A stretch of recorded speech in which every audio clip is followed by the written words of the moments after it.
Hallelujah, price the lord. ದೇವರ ಪರಿಶುದ್ಧ ನಾಮಕ್ಕೆ ಸ್ತೋತ್ರವಾಗಲಿ. ಈ ರಾತ್ರಿ ವೇಳೆಯಲ್ಲಿ ಮತ್ತೊಂದು ಆವರ್ತಿ ನಮ್ಮನ್ನೆಲ್ಲ ತಗ್ಗಿಸಿಕೊಂಡು ಕರ್ತನ ಕರಗಳಲ್ಲಿ ಒಪ್ಪಿಸಿಕೊಟ್ಟು ಚಿಕ್ಕ ಪ್ರಾರ್ಥನೆ ಮಾಡಿ ಒಂದು ವಾಕ್ಯ ಹೋಗೋಣ. ಪ್ರೀತಿ ಸ್ವರೂಪನಾದ ದೇವರೇ, ರಾಜಾದಿರಾಜನೇ ಸ್ವಾಮಿ ದೇವರೇ, ಈ ರಾತ್ರಿ ವೇಳೆಯಲ್ಲಿ ಸ್ವಾಮಿ ದೇವರೇ ಕರ್ತನೆ, ವಾಕ್ಯದೊಂದಿಗೆ ನೀವು ಮಾತನಾಡ್ರಿ. ಪವಿತ್ರಾತ್ಮರೇ, ನೀವು ಮಾತನಾಡ್ರಿ, ನಾವು ಕೇಳುತ್ತೇವಪ್ಪ. ಕೇಳಿದ ಮಾತ್ರವಲ್ಲದೆ ಸ್ವಾಮಿ, ಅದರ ಪ್ರಕಾರ ಜೀವಿಸ್ತೇವೆ ಸ್ವಾಮಿ. ನಿಮ್ಮ ಕೃಪೆ, ನಿಮ್ಮ ಸಾನ್ನಿಧ್ಯ, ನಿಮ್ಮ ಹಸ್ತ ದೇವರೇ, ಈ ವಾಕ್ಯವನ್ನು ಕೇಳುವವರು, ಧ್ಯಾನಿಸುವವರು ಎಲ್ಲರ ಮೇಲೆ ಇರಲಿ. ಯೇಸು ಸ್ವಾಮಿ ನಾಮದಲ್ಲಿ ತಂದೆ, ಆಮೆನ್. ಮತ್ತಾಯನು ಬರೆದ ಸುವಾರ್ತೆ 13ನೇ ಅಧ್ಯಾಯ 47ನೇ ವಚನ. ಪರಲೋಕ ರಾಜ್ಯವು ಒಂದು ಬಲೆಗೆ ಹೋಲಿಕೆಯಾಗಿದೆ. ಹಾಲೆಲೂಯಾ. ಇಲ್ಲಿ ಯೇಸು ಸ್ವಾಮಿ ಸಾಮ್ಯ ರೂಪವಾಗಿ ಹೇಳುವುದೇನೆಂದರೆ, ಪರಲೋಕ ರಾಜ್ಯವು ಒಂದು ಬಲೆಗೆ ಹೋಲಿಕೆಯಾಗಿದೆ. ಅದು ಸಮುದ್ರದಲ್ಲಿ ಹಾಕಿ ಎಲ್ಲಾ ಜಾತಿಯ ಮೀನುಗಳನ್ನು ಹಿಡಿದರು. ಎಲ್ಲ ಜಾತಿ ಮೀನುಗಳನ್ನ ಬಲೆಗೆ ಸಿಕ್ಕಾಕೊಂಡ್ರು ಅಂತ ಅರ್ಥ. ಅಲ್ಲಿಗೆ ಈ ಲೋಕದಲ್ಲಿ ಎಲ್ಲ ಜಾತಿ ಜನಗಳಿಗೂ ದೇವರು ವಾಕ್ಯದ ಮುಖಾಂತರ ಸತ್ಯ ದೇವ್ರನ್ನ ಅಂತ ಎಷ್ಟೋ ಕಡೆ ಪ್ರಕಟ ಆಗಿದೆ, ಕೆಲವೊಂದು ಕಡೆ ಪ್ರಕಟ ಆಗಿಲ್ಲ. ಹಾಲೆಲೂಯಾ. ಕೆಲವೊಂದು ಕಡೆ ಸುವಾರ್ತೆಗೆ ಅಡ್ಡಿ ಆಗಿರುವಂಥ ಜಾಗ ಇರ್ಬೋದು, ಕೆಲವೊಂದು ಕಡೆ ಸುವಾರ್ತೆ ಕೇಳಿ ನಂಬದೇ ಹೋದವರು ಇರ್ಬೋದು ಪ್ರಿಯರೇ. ಹಾಲೆಲೂಯಾ. ಇಲ್ಲಿ ಏನ್ ಹೇಳ್ತದೆ, ಎಲ್ಲಾ ಜಾತಿಯ ಮೀನುಗಳನ್ನು ಹಿಡಿದರು. ಅದು ತುಂಬಿದ ಮೇಲೆ ಅದನ್ನು ದಡಕ್ಕೆ ಕೂತುಕೊಂಡು ಒಳ್ಳೆಯ ಮೀನುಗಳನ್ನು ಪುಟ್ಟಿಗಳಲ್ಲಿ ತುಂಬಿಸಿಕೊಂಡು ಕೆಟ್ಟ ಮೀನುಗಳನ್ನು ಬಿಸಾಡಿ ಬಿಟ್ಟರು. ಹಾಲೆಲೂಯಾ. ಒಳ್ಳೆಯ ಮೀನು, ಕೆಟ್ಟ ಮೀನುಗಳನ್ನು ಎರಡು ಸೇರಿ ದೇವರಲ್ಲಿ ಹೇಳ್ತಾರೆ. ಒಳ್ಳೆಯ ಮೀನುಗಳನ್ನು ತೆಗೆದಿಟ್ಕೊಂಡ್ರು. ಆದರೆ ದೇವರ ವಾಕ್ಯವನ್ನು ಅನುಸರಿಸಿ ಅದ್ರ ಪ್ರಕಾರ ಜೀವಿಸಿ ಈ ಲೋಕದಲ್ಲಿ ಮಾದರಿಯಾಗಿ ಜೀವಿತವನ್ನ ತೋರಿಸಿದವರು ಪರಲೋಕ ರಾಜ್ಯ ಸೇರ್ತಾರೆ ಅಂತ ಅರ್ಥ. ಯಾಕಂದ್ರೆ ಒಳ್ಳೆ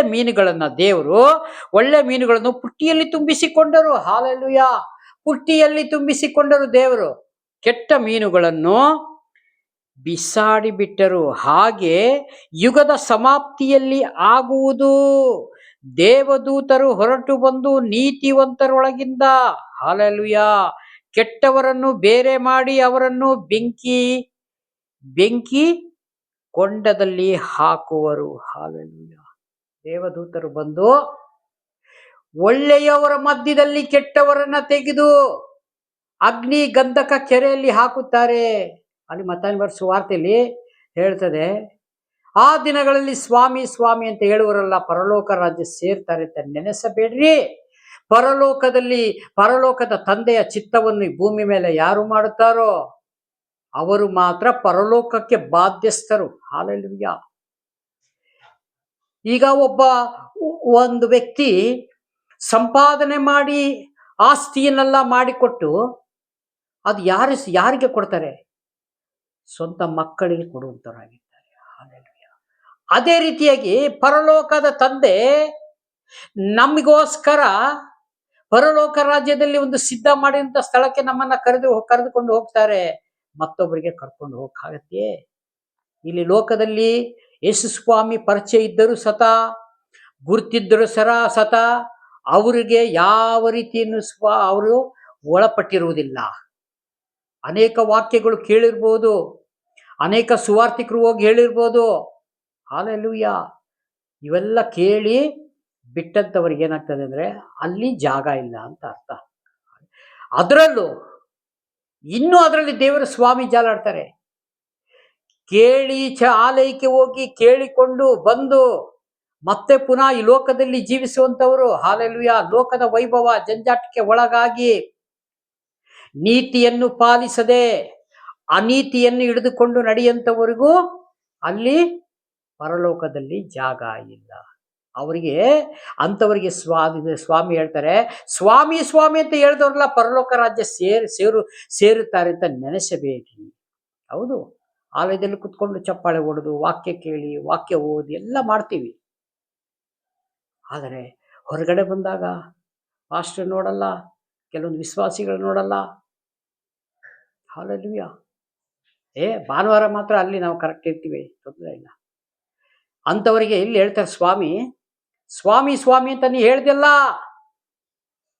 ನಿನಗೆ ಪರಲೋಕ ಸಿಗುತ್ತೆ ಅಂತ ನೆನೆಸ್ಬೇಡ. ಹಾಲೆಲೂಯಾ. ಭಾನುವಾರ ಹೇಗೆ ಆಲಯದಲ್ಲಿ ಆರಾಧನೆ ಸ್ತುತಿ ಮಾಡ್ತೀಯೋ ಅದೇ ರೀತಿಯಾಗಿ ಸೋಮವಾರದಿಂದ ಶನಿವಾರ ತನಕನೂ ನೀನು ಹಾಗೆ ಇರಬೇಕು. ಕೆಲಸ ಮಾಡು, ತೊಂದರೆ ಇಲ್ಲ. ನೀನು ಎಲ್ಲಿದ್ದರೂ ನೀತಿವಂತನಾಗಿ ಜೀವಿಸಬೇಕು. ನೋಹನು ನೀತಿವಂತನಾಗಿ ಕಂಡು ಬಂದ. ಆತನನ್ನು ಆಯ್ಕೆ ಮಾಡಿದ್ರು. ಈತನೇ ನೋಹಾನೇ ಸರಿ ಇದ್ದಾನೆ. ಆ ದಿನಗಳಲ್ಲಿ ಎಷ್ಟೋ ಜನ ಇದ್ರೂ ಇರ್ಬೋದು, ಆದರೆ ನೋಹನನ್ನು ಯಾಕೆ ದೇವರು ಆಯ್ಕೆ ಮಾಡಿಕೊಂಡರು? ಅವನ ಮುಖಾಂತರವೇ ಎಲ್ಲ ಜನರೇಷನನ್ನು ನಾನು ಮತ್ತೆ ಉಳಿಸ್ತೇನೆ. ಅಂದರೆ ಅವರು 8 ಜನ ಮುಖಾಂತರವೇ. ಬಾಕಿ ಎಲ್ಲ ಏನಾಯಿತು? ಎಲ್ಲ ನೀರಿನಲ್ಲಿ ನಾಶ ಮಾಡಿಬಿಟ್ರು.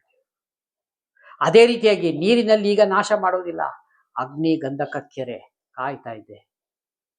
ಹಾಲೆಲೂಯಾ. ಹಾಗದಂತೆ ಇರುವುದಾದರೆ ಈಗ ವಾಕ್ಯ ಏನು ಓದುತ್ತೀವಿ ಪ್ರಿಯರೇ, ನಮ್ಮನ್ನು ಸೇರಿಸಿಕೊಂಡು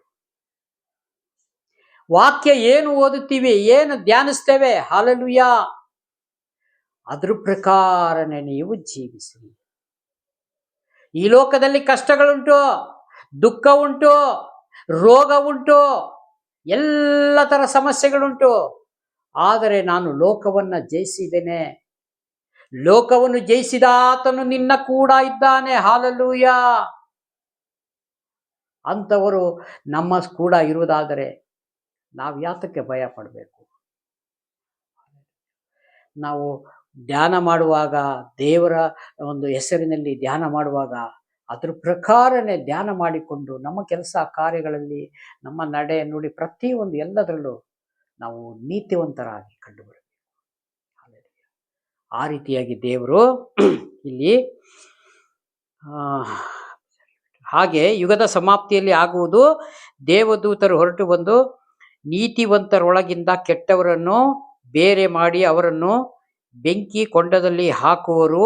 ಅಲ್ಲಿ ಗೋಳಾಟವು, ಕಟಕಟನೆ, ಹಲ್ಲು ಕಡಿಯೋಣವು ಇರುವವು. ಹಾಲೆಲೂಯಾ.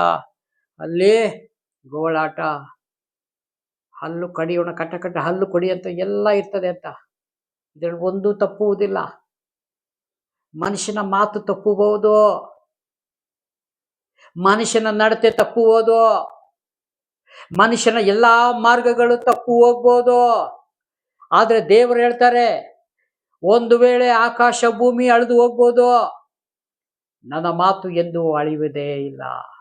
ಇದು ಸೇನಾಧೀಶ್ವರನಾದ ಯೆಹೋವನ ನುಡಿ. ಹಾಗೆ ಹೇಳುವಾಗಲೇ ಮೈ ರೋಮಲ್ಲ ನೆಟ್ಟಗಾಗ್ತದೆ. ಯಾಕಂದ್ರೆ ಇದು ಎಂಥ ಮಾತಿರ್ಬೋದು ನೋಡಿ.